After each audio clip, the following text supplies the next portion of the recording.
Welcome to The Explainer. Today, we're tracing an absolutely wild 250-year journey from the raw power of human muscle straight through to artificial intelligence. We hear the term industrial revolution thrown around all the time, right? But to really grasp what that means, we need to zoom out and look at the big picture. We're going to unpack this complex history, break down the core technologies, and crucially, see exactly how these massive global shifts have reshaped different parts of our world. Let's get right into it. Okay, here's our roadmap for today.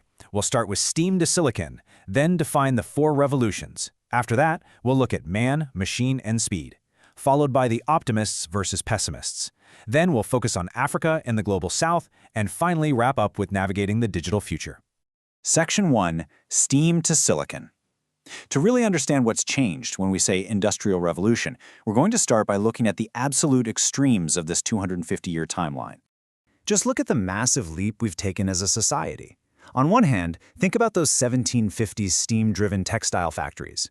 They were incredibly sweaty, deafeningly loud, and they forced humans into this harsh new reality of mechanical time discipline, literally pacing human bodies to the relentless rhythm of a steam engine.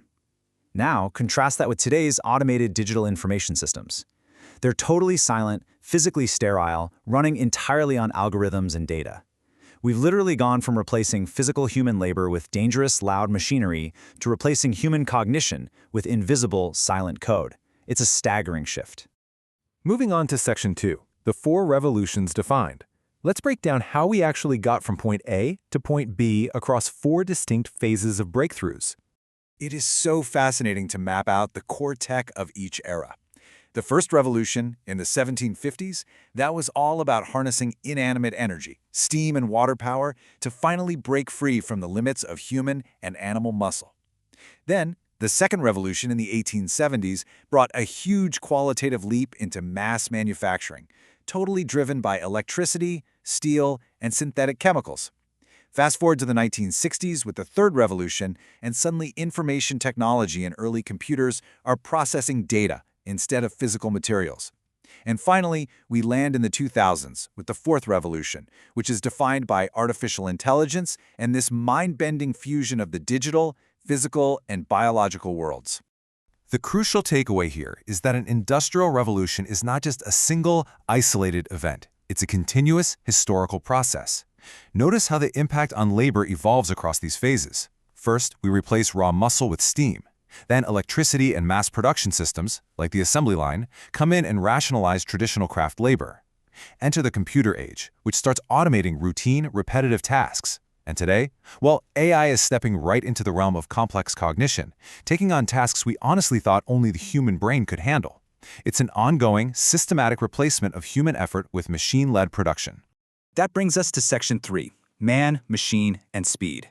Because it's not just the technology itself that changes, it is the sheer speed at which it hits us. You might be wondering, why do experts like Klaus Schwab argue that our current era is fundamentally different from the past? Why does it feel so overwhelming right now? Well, the answer really boils down to velocity, breadth, and depth. Think about the stark contrast between those early industrial shifts and today's digital changes. Earlier shifts were, relatively speaking, pretty slow. When the steam engine or the railway came along, the growth was linear. It took decades to spread, and it was entirely bound by physical geography. You literally had to be near a river or a coal mine. But today's rapid digital changes, they have an exponential velocity. They are virtually borderless. When a new AI model drops, it has an instantaneous, simultaneous global impact. We aren't waiting for a ship to carry a physical machine across the ocean anymore. It happens in the blink of an eye. Let's move to Section 4, optimists versus pessimists. We have to look at the historical ledger and ask a really important question. Did all this relentless industrialization actually improve human lives? Historians have been arguing about this for a century, so let's look at both sides. First up, the optimists. Think historians like T.S. Ashton and W.W. Rostow. Their view focuses heavily on the undeniable macroscopic gains.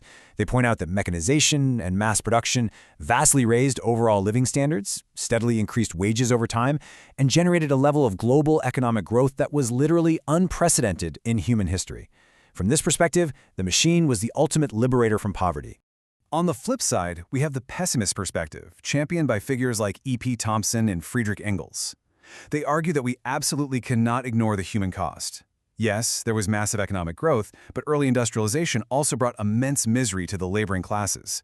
They highlight the horrific urban disease in unplanned cities, the grueling psychological toll of that strict factory time discipline we talked about, and a profound loss of worker autonomy once people were separated from the ownership of their tools.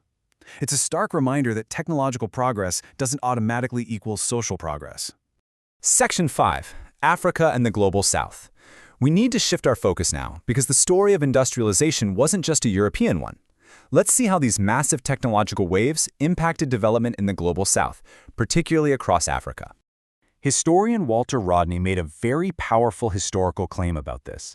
He argued that the wealth and industrial advancement of Europe were dialectically linked to the underdevelopment of Africa, meaning the extraction of raw materials, the transatlantic slave trade providing labor, and the destruction of local African handicraft industries weren't just background events. They were the foundational, integral conditions that actually allowed the first and second industrial revolutions to happen in Europe in the first place.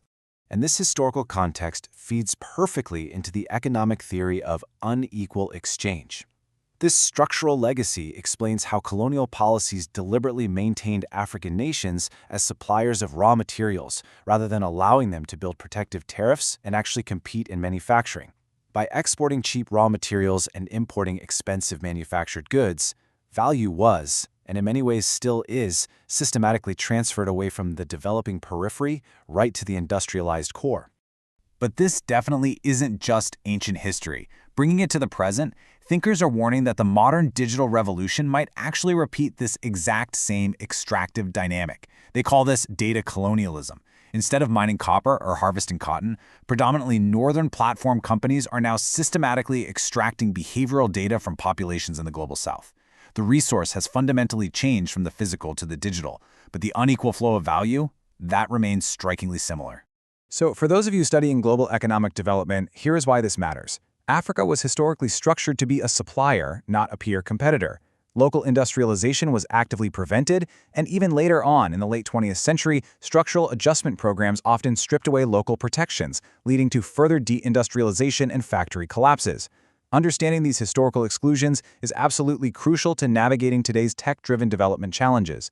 We have to understand the past, so the modern shift to digital data extraction doesn't just become the latest chapter in the exact same story.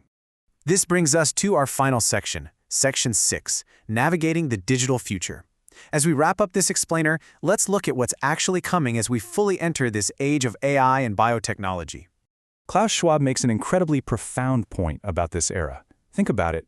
Previous industrial revolutions changed the physical world around us. They changed how we traveled, how we communicated, how we manufactured goods. But the fourth industrial revolution? By merging our physical environments with digital algorithms and genetic engineering, it is fundamentally altering human identity and society itself.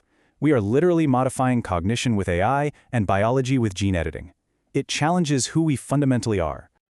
I'm going to leave you with this provocative thought. As we navigate this incredibly fast new era, we have to actively choose our path. Will these new technologies, like AI and collaborative robots, leapfrog old infrastructure and finally bridge global inequalities? Or will they merely invent new, highly efficient forms of extraction? The technology itself won't decide that for us. The choices we make around policy, global equity, and how we apply these tools will. Thanks for joining me on this journey from STEAM to Silicon.